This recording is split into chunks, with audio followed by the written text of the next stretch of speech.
नमस्कार दोस्तों। टेट की लगाम आखिर सेंटर के पास कब तक रहेगी और किस कदर रहेगी? ये बात बार बार उठती है कि सेंटर स्टेट रिलेशंस में कई बार दरार पड़ जाती है, रिलेशंस खराब हो जाते हैं और इसके बीच में एक स्कीम का नाम आता है, central sponsored schemes. Central sponsored scheme वो जरिया है जिससे कि स्टेट्स को लॉलीपॉप देने की कोशिश तो करता है सेंटर, पर कई बार जब वो लॉलीपॉप नहीं पहुंचता है तो सेंटर डराता भी है कि अगर तुम मेरी बात नहीं मानोगे तो हम तुम्हें पैसा नहीं देंगे, हम बाकी राज्यों को देंगे।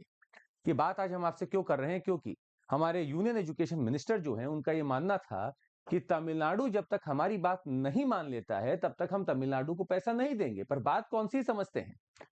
धर्मेंद्र प्रधान जी का ये कहना है कि तमिलनाडु को new education policy, three language formula और बाकी की चीजें मान लेनी चाहिए और तब हम उनको पैसा रिलीज करेंगे।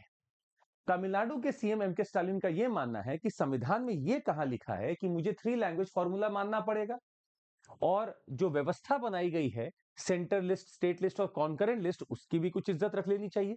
आइए समझते हैं मुद्दा इस समय क्या चल रहा है। मुद्दा एक स्कीम के ऊपर छुड़ा हुआ है जो कि है समग्र शिक्षा स्कीम। समग्र शिक्षा स्कीम का जो एम्बिट है वो है एसडीजी 4 को फुलफिल करना, क्वालिटी एजुकेशन को हर जगह तक ले जाना। पर क्या हम लोग वाकई में सारे स्टेट्स में इसको ठीक से इंप्लीमेंट कर पा रहे हैं? समग्र शिक्षा स्कीम अगर हम थोड़ा सा आइडिया आपको देने की कोशिश करें तो एक होलिस्टिक अप्रोच अपनाया जा रहा था।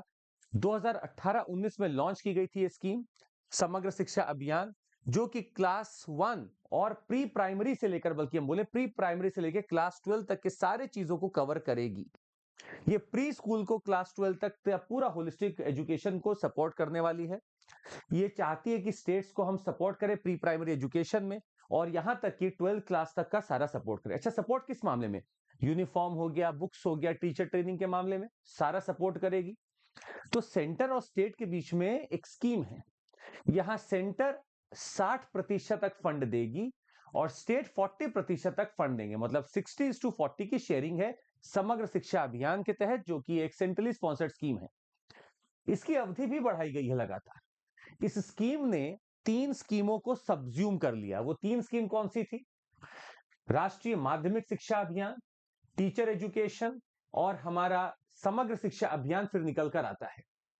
इसे सर्व शिक्षा अभियान को भी अपने अंदर समाहित कर लिया था। तो सर्व शिक्षा अभियान, राष्ट्रीय माध्यमिक शिक्षा अभियान और टीचर एजुकेशन को समाहित कर लिया था। इंप्लीमेंटिंग एजेंसी हमारी एजुकेशन डिपार्टमेंट ही रहने वाली है, जो कि इंप्लीमेंट करने वाली है स्टेट इंप्लीमेंटिंग एजेंसीज के थ्रू, और प्री प्राइमरी से लेकर सीनियर सेकेंडरी लेवल तक पूरा कवर करने वाले हैं और 60:40 का शेयरिंग पैटर्न है। ये रही समग्र शिक्षा अभियान के तहत बात, और फंड को रोक दिया गया है। अब हम आपको कुछ और कहानी बताते हैं, 2 मिनट सुन लीजिएगा। हमारे बैचेस चालू हो रहे हैं, इग्नाइट इंग्लिश, आरंभ इंग्लिश और शिखर हिंदी, ये बैचेस चल रहे हैं। सीएमसी कोड लगाइए और आप हमारे साथ इन बैचेस में जुड़ सकते हैं। हमने देखने की कोशिश की कि अभी वापस से इसको चालू किया गया, समग्र शिक्षा अभियान को नया रूप दिया गया है और अप्रैल 21 से लेकर मार्च 26 के लिए लागू है। इसका जो फाइनेंशियल आउटले भी रखा गया है वो 2,94,000 करोड़ रखा गया, जिसमें सेंटर 1,85,000 करोड़ देगा। ये स्कूल लगभग 1.16 मिलियन स्कूल्स को कवर करता है। ये जो स्कीम है 1.16 स्कीम स्कूल्स को कवर करती है, 156 मिलियन स्टूडेंट्स को कवर करती है और लगभग 57 लाख टीचर्स को कवर करती है जो गवर्नमेंट या गवर्नमेंट एडेड स्कूल्स में है। ठीक ठाक लोगों को कवर कर रही है, उन तक पैसा भी पहुंचाना। इस स्कीम के माध्यम से डायरेक्ट बेनिफिट ट्रांसफर भी होगा, मतलब जिन बच्चों को यूनिफॉर्म और बुक्स के लिए पैसा चाहिए उनको बेनिफिशियरी के तौर पर पैसा भी दिया जाएगा। स्कीम के तहत डिस्ट्रिक्ट को भी पैसा दिया जाएगा ताकि वो स्कूल को और होलिस्टिक एजुकेशन प्रोवाइड करने के लिए प्रोत्साहित करे। ये सारा चीज किया जा रहा है। पर अगर स्टेट पैसा अपना दे रहा है और सेंटर अगर पैसा नहीं देगा तो स्कीम बीच में ही अधर पड़ जाएगी। अब कहानी सर हम आपको लेकर चलते हैं three language formula. Three language formula को बूस्ट मिला है न्यू एजुकेशन पॉलिसी से भी। हमारी नेशनल एजुकेशन पॉलिसी के हिसाब से पहला लैंग्वेज जो भारतीय या स्टूडेंट्स को सीखना चाहिए वो उसकी मदर टंग है, रीजनल लैंग्वेज है, सही में समझ में आता है। दूसरी लैंग्वेज हो सकती है हिंदी या English non Hindi speaking states में, या फिर मॉडर्न इंडियन लैंग्वेज और इंग्लिश हो सकती है हिंदी स्पीकिंग स्टेट्स में।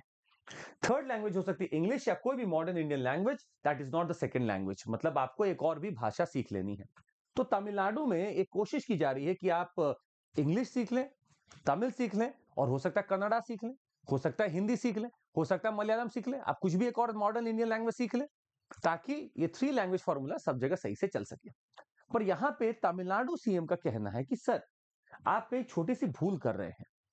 Education concurrent status concurrent list में है। इसका मतलब है हम और आप दोनों इसके ऊपर पॉलिसी तो बना सकते हैं, आपकी पॉलिसी प्रिवेल भी करेगी, पर आप हम पे, चूंकि हम इंप्लीमेंटिंग एजेंसी, तो हम पे भी थोड़ा सा इज्जत दीजिए, हमें भी आप थोड़ा सा इसका रिस्पॉन्सिबिलिटी अपनाने दीजिए, करने दीजिए। आप अगर थोपेंगे तो काम नहीं हो पाएगा। सेंटर बोला नहीं, आपको new education policy, national education policy के तहत ये करना होगा। इन्होंने बोला हम नहीं करेंगे। इन्होंने पूछा संविधान में कहां लिखा है कि आप हिंदी को ही पढ़ाएं, थ्री लैंग्वेज फॉर्मूला को ही फॉलो करें, ये कहां लिखा है? और चूंकि ये नहीं लिखा है तो हम एजुकेशन अपने हिसाब से कर रहे हैं। अच्छा, अच्छा खासा खर्चा भी करता है, ऐसा नहीं है कि तमिलनाडु पैसा खर्च नहीं कर रहा है। हम आपको बता दें, स्टेट लगभग 400 करोड़ रुपया एनुअली दे रहा है राइट टू एजुकेशन स्कीम के लिए। यहां 40 लाख स्टूडेंट्स हैं, 32,000 टीचर्स हैं जो कि इन फंड्स पे डिपेंडेंट हैं, जो कि सेंटर पास करेगा स्टेट को। पर सेंटर पास नहीं कर रहा है। सेंटर का मानना है जब तक आप मेरी बात नहीं मानोगे तब तक हम नहीं करेंगे। तो एक ब्रॉड पर्सपेक्टिव इसका ये कि क्या सेंट्रली स्पॉन्सर्ड स्कीम्स के माध्यम से सेंटर अंकुश लगाते हैं, लगाम पकड़ लेते हैं स्टेट्स की? क्योंकि अगर ऐसा हो रहा है तो ये फेडरलिज्म के नाम पर एक बहुत बड़ा खिलवाड़ होगा। ऐसा देखा जाता है कि एमजी नरेगा में भी सेंटर ने वेस्ट बंगाल की सरकार को, जैसा कि आरोप लगाया जाता है, पैसा नहीं पहुंचाया, ये बोलकर कि आपने सारी चीजें वैसी नहीं की जैसा हम चाहते थे। तो क्वालिफिकेशन जो चाह रही है सेंटर, अगर वो नहीं होगा तो सेंटर पैसा नहीं देगी। हो सकता है स्टेट ने अपना पैसा लगा भी दिया हो।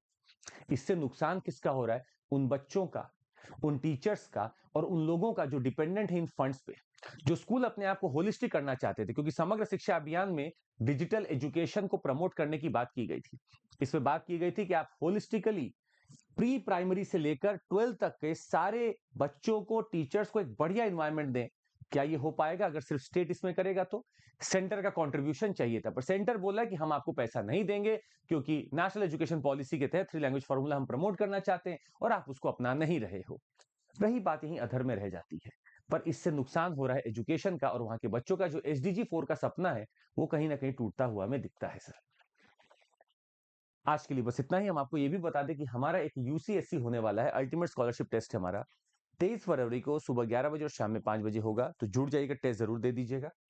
साथ ही में हमारा कंप्लीट सीसेट का आपको कोर्स दिया जा रहा है 2,999 रुपए में। इसमें आपका मधुकर सर करा रहे हैं, पूरा फुल सिलेबस कवरेज होगा और आप पूरा इसको पढ़ सकते हैं बढ़िया तरीके से। आज के लिए बस इतना ही। जरूर लाइक, सब्सक्राइब और शेयर करिएगा। जय हिंद।